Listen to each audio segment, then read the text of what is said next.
Dalaysiisaan jiran hojjettuu kee namni gaafa si janaan jannu ta'e si jalaa waan hin argine itti jedhu ta'e siin ajajamtu siin illee sii galee waan ati jette siin dhageettu lamin mircaa gara sii qabdi waan ta'eef lamin baalaansii nama achi gara sii sappoorti sii godhu qabdi waan ta'eef yoo ati waan akkanaa godhi jetteen siin dhageettu yoo ati waan akkanaa godhi jetteen sunuunaa jiran waan jedhu sitti xabbarti gaafa kana dalagaan kee illee hin bada gaafa kana maqaan kee illee hin bada sii galee maqaan kee illee hin bada dhagee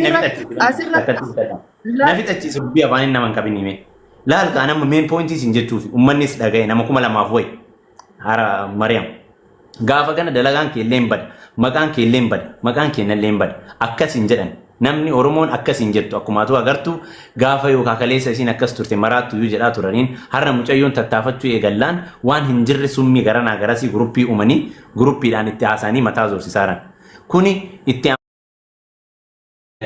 boruna jala akkas taati waan jedhu gaafa itti amantee atis mataan boodas waliin nagaa itti yaadde hin arafanne waan wayii gochuu ni dandeenya ammuma kana yoo garuu kana dhagaye ummanni gurra buuste akka nama tokko dhageessiste amma booda hoo waan isaan jedhan kana hin dhagahu yoo ka jettu isa itti amane amala ojandaa Oromoon beeka in hafu sirraa itti amantee waliin deemaa jettee nama abbaan fedhe waan fedhe haasa'u hin dhagahu mucayyoon tun jijjiiramtu akkaan jedhetti hin jiraachisa yoo ka jettu ta'e Arafat jettee namaan dhageettu kiyya malee yoo jettu ta'e waliin deemi. Yoo waliin hin deemtu ta'e harruma kana yookaan ammuma kana hin danda'u warroota sanitti naadhaa mifati naada barsi jedhi kenni Oromoon as jirtiin warroota barbaannee sirraa zorsisna bakka kanuma jira dubbiin. Dhugaan jiru kana amma laali kaafati asirratti jechuun fedhii kiyyaaf kan kee qofaa miti. Ishiin illee nama fedhii qabdi galee. Kaisii keetiin wal qabata. Ati jaalattee jennaan si feete. Isin lamaan wal feenaan akka feetan godha. Garuu namatti as baatanii akkana na gooten jedhi. Wayifiin siin jedha. Mucayyoon tu ilma namaati dogoggorullee dandeessi. Voice san keessatti hamtuun isiin dubbatte garuu baay'inaan akka hin jirre ni beekta. Hamtuu isaan tutte achiittas waraaba malee agarteeti jirta ati. Haga tokko saa. Ani argi anamma 100% maaluma si himara beektaa lubbu mucayyoon tun duuba si yoo kasin baasne ta'e biizinasa kee irratti yoo faayidaa siin galchine ta'e yoo ofiillee hin galchine ta'e inuma itti dhiisii siin jedha yoo kasii galchiti itti amantee waraqaa yu dalasiistee fi bakka haala kanaan waliin itti fufa jettee namaa dhageenye ati ani tokkoffaa waraqaa kana ani tokkoffaa ID kana kaniin xumuree fi waan baru dhufu edan rafnee kaana rabbii beeka yaafatii fi digalee Edan rafnee kaana rabbiitu beeka sun amri rabbii harka jirti arafaatun akkanaan itti fuufti moo hin jijjiiramti moo rabbitu beeka namni fakkeenyaa fi adada buluun tarii yaada galfata adada buluun faayidaa fi beekaa deema adada buluun waan isa baasullee beekaa deema sii galeemi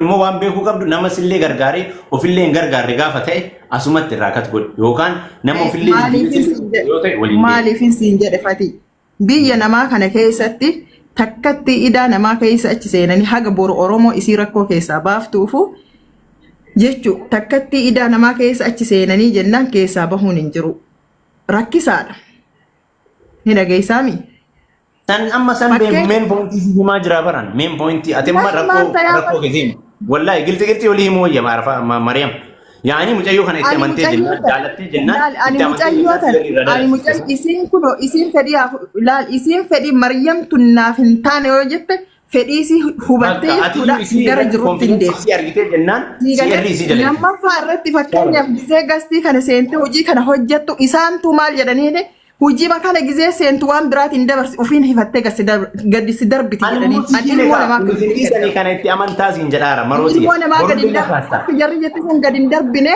dhimma isii hundan xumureefi jechuudha. Kana fedhii isii haala. Itti amantaa siin jedhaara 100% isin dhiisanii haala kanaan arafaafaan deemuun si baasa. Mataa si dhukkubsa faayidaa si qaba itti deem. Isin deemsi lafaan qoy aniin tun ta'eef laal faati akkasimiti aniin tun ta'eef isin tun deemti nafaan kunoo gaafa faayibsattu yaada fi ummata kanarratti. Isin hin deemayyuu gaafa jette siitaati isin miti bar sanii miti waan naan bar maal taate ati isin siitaati ati isin siitaati situ be madaami isiiti situ damooza isii kafalaa fi bar dirqama sirraa qabdi gaafa hojjette damooza kafaltaa fi miti in kafalaa fi jira tahus yaafati fi ilma namaa kana na ilma namaa kana ilma namaa kana masalan nullee mana madaamii hojjennee argineerra osoo akka nuti waa yookaan galaaxii wayii hojjennu fuudhanii gannu darbanii dilli kun biyya namaa taa'een jijjiiramu sii galeemi. Dubbii kiyya kana dhiibatu booda ansumaaf siin jedha.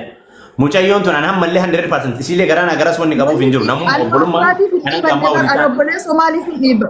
Mucayyoo dubbadhu fedhi fee har'uma namummaa obbolummaa fi waliin ta'a. Fedhii isiitti miti an arafa anam nama tokko akka dhuunfaa kiyyatti dubbadhaara. Dirqamni illee narra hin jiru akka nama waa godhuu tokkotti dhuunfaa kiyyaan dubbadhaa jira. Si'iif garuu si himaa jira. Maariyaam isiin tuni isii nama beewaa wayii na dhaga'uu diddee isii miti ilaal madaamiin si ilaal.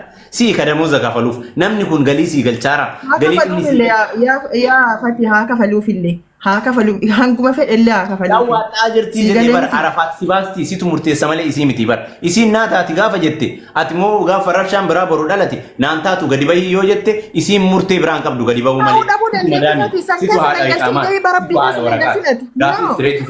har'a fakkeenyaaf laali har'a fakkeenyaaf jechuudha taatee boru ta'uu dhabuu dandeessi.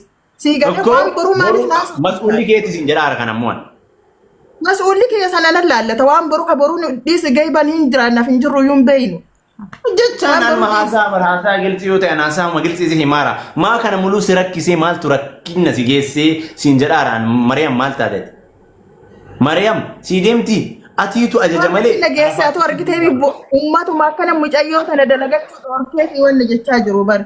Mee arafaati maaf kenni? Arafaati kennee maali isiin si ta'a hin beekan arafaati. Arafaati barsiitaati. Si jaalatti bara hin feetii bara. Arafaati miti meen poointiin arafaatiin feetee si faana taa'uu ni feeti. Sigalee. Waan boru dhufu waan laale waan boru dhufu na naasofsiisin kaa gahee bara anuu jiraadhaa boruu san. Isiin jiraadhaa mucayyootu haadha gaarii taatee boru ta'uu dhabuu dandeessi.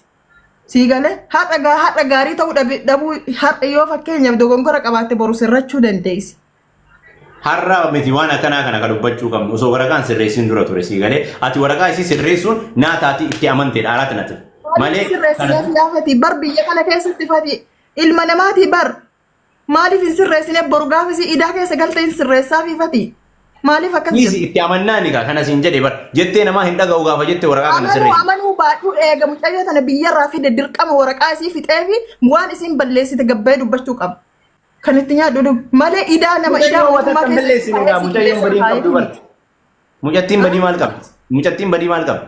Silaasiinuu badii qabaatte an achi isii fide qilleensarra isii dhiisuun kayri man qabdu. Ammallee dirqama sirra jira kaa dirqama san fudhadhu yoo dirqama hin fudhanne immoo nama biraatti yaani dirqama jira. Laal isiirrallee dirqama jira anarrallee dirqama jira. Suni ka dirqama keenya lammanii isiillee dirqama ofii beekti anillee dirqama kiyyan hin beeka. Okkoo mucayyoo waan balleessite hin qabdu ammas biratti barsiisa si fedha jetti waan mallee waan biraa maal dubbatti. Fedhii fi haadhatti waan garaafii jiru rabbii beeka. Wanti isin himattu an arafaasitti si faana taa'uu ni feeti arafaati. Arafaatii miti rakko. Maaliif ati gahee baasii garatti beekama ani waliin jiru waan isin yaaddu hin beeku. Hayyee arafaati sirrii dubbadhu. Salaamu alaikum. Maa mataa dubbanta waan namni siin jedhu dhageessu. Mana mi'aati mataa kasi banu jira. Mataa nu garagalchite. Anamma gaafii takkaan si gaafadha arafaati. Warroonni dheengadda hidhi malee siin qaban. Kana yoo ta'eef isii qofa kan qabachuu qabdu ati. Amma rabbii gaditti kan si jiraachisu dhaga'i. Rabbii gaditti kan si jiraachisu miyuutiin godhin. Rabbii gaditti kan si jiraachisu damooza kan si kafalu kan daara kan kee si beeku ka waa hunda si beeku ka haadhaaf abbaa kee irrallee isii si bira jirtu kan. Sigalee kun rabbii kun isii si bira jirtu kan. Waa'ee haasaa warra safaraa haasaa warra maalii haasofsiistee nama haasofsiisin. Waa'ee amma booda waa'een biraa kan kan namni takka kan dubbanne waa'ee. Dhageettaa? Dhagaa maara sagaleen kiyya. Gabaaf. Sagalee kiyya dhagaa maa jira obboleessa kiyya wanta akkasitti himu namni Siif Mariyaam illee wanni dhaamu yoo jiraate amma boodaaf haasaa akkanaa gaafa dhufe wanni akkanaa gaafa ka'e Mariyaam dhugaa qabdaa mucayyoo tana kontirool goote ajaja keetiin Waa bulaarti. subhaanallah waan inni siin jedhu Haga dhagaye. dandeetteetti isiinuu dhageettu bas kontirool irraa godhuun dirqama sirra jiru. Kanuma siin jedha waan biraan jiru. Dubbachuun kee Jaatii dhageessisuun sheekaa waan gaarii. Oromoon- Namni haganaa kun Oromoon beekuun jaatii- isaa waan gaarii. Waan gaarii namni Oromoon haganaa. Oromoon jaartii sheekaan hin beeka jettee kitaaba dhiitee jan. Atillee hin beeka jettee wanta hin jedhine dhugee seeraan dubbiin abbaa forii. Gatti kabajaan qaba. Ani moo an akkattiin kufee sii Maryam kaaba. bakka hin deema. Illee ishiin deemtaree fati. Maalirree wanni just dubbachuu dhufte ati maliktiin cinaa tokkoon dabarsite maliktii waan akkanaati. Maliktii waan akkanaatu jira hasaa kanaa itti haasa'anii mucayyoo tashbisheessaaranii anaaf mucayyoo jidduu rakkoon takka hin jiru mucayyoo waan godhe akkana hin qabu na jala dalleessiisaan jiranii narraa qabadhaa narraa taahaa narraa dhiisaa narraa. Ani beektaa fati ani miidhamu bar micatti batanaan miidhini maaliif miidhan haadha dhibamtu qabdi bar fati wallaa laaziim. Maa yoo gargaarte waa dhufii gargaaratte yoo dhiisanii noo isiin gaafa rakkatte nama afaan qabu nama dubbatu. Garuu riiskiin ani si himu yoo jiraate ammallee si galee ilmi namaa akkuma gaarii jiru badaan jira akkuma har'a wal jaalatu wal jibbaa waan siidhaan akka obboleessaa yoo jiraate siillee already ilkaaniif ilkaan walitti hin bu'a gaafa ilkaaniif ilkaan walitti hin bu'a si galee wanni kennaaf keeziin kanuu fi keeziin biraa immoo garagara xiqqoo ta'uu danda'a.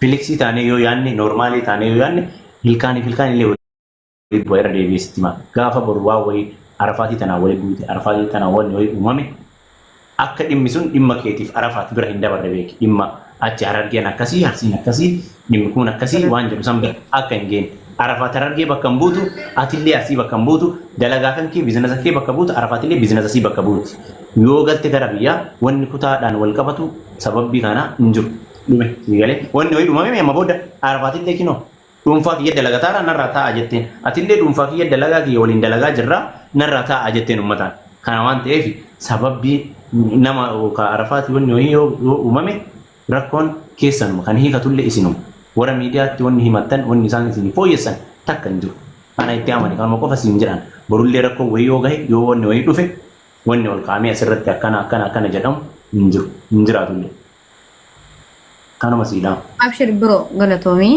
akkasii dhufuun marii qabduna jirtu jechuudha. Harargee bakka hin buutu laata. Arafaat mataa kee bakka buutu. Maryam arsii bakka hin buutu. Maryam mataa ofiitii fi biizinasa ofii bakka buuti. Kanaafuu ati hojjettu isii jala jiraachuu. Isiin hojjechiistuu keeti waan isiin jetteen dhaga'u dirqama keeti. Isin lamaan wanni jiru hojjetaa fi hojjechiisaa. Wanni biraa kutatti isin dabarsee. Akka sakuma teenya hunda keenyaa miidiyaa birqii taa'anii jiraachuu qabu. Firii taatanii filiksii taatanii jiraachuu. Ekelee akka itti ofirraa dhorgattan akka itti walirraa dhorgattan isintu beeka. Kanuma isin Kana caalaan namni sammuu qabu baraan dubbadhe bara namma. Ana amma siif hin galini malee anaa soo inni kiyya gabaabumatti maaqee hagaluuf hin galaa namni dubbatu. Gabaabaa gooti akkana nu goota gabaabumatti. Dhugaan jirtu kanuma waan nama dhufu waan beekuufan waan haasaamu waan uumamu wanni wayii haa dhufu wanni fee haa dhufu akkuma wal jaalatu ilkaan waliin nyaata gaafa walumatti kaata gaafa walitti kaatu san ofumaa walirraa fixachuudha malee gara biraatti achi deemuun akka hin barbaachise. Gama biraatti achi deemuun akka hin jiraan waan beekuu qabdu. Itti fageessee illee maaliif akkasiin jedhaa dhufii gala Maryam kanuma isin jedha wanni jedhu yoo jira. Ilkaanuu numa walitti bu'aa guyyaa takka takka. Akkuma wal jaalatu namni wal jibbuun jira gaafa kana dhimmi keessan dhuunfatti hiikamu. Dhimmi keessan dhuunfatti waan feetan wal gootan. Jibbaa maaliif nuti jibbaa rabbi nurraa qabu. Rabbuu iddoo keessan hin fidin inshaallah hin dhufu. Hin beekamu isin jedhe hin beekamu. Fayyaa qabda. Gaafa kana akkuma gaafa duraa dubbadde san Oromoo sababbii mucayyoo tanaa arsii harargee walitti hin bu'u sababbii harargeef maali affatishoo fi arafaati namni walitti bu'u hin jiru arafaatii fatishoo hiikkata. Kanaafuu dhimma keessan arafaatii fi Maryamtu hiikkata. Dhumatti salaam alaikum. Halaas. Deema ila warri akkatti arafaatiif dhiphate sun deemee miskiina meeqatu mana arafaati affanamee taa'aa deemanii sanitti yaa baasanii. Isinillee dhagayatillee arafaati. Makataa kan irraa ta'uu qabu Maryamiin sappoorti ka godhuu jabeessuu ka salaatinyaa gaarii taatee jabeessitee isis madaamii gaarii faamilii isin madaamii foonni iyyuu miti maatii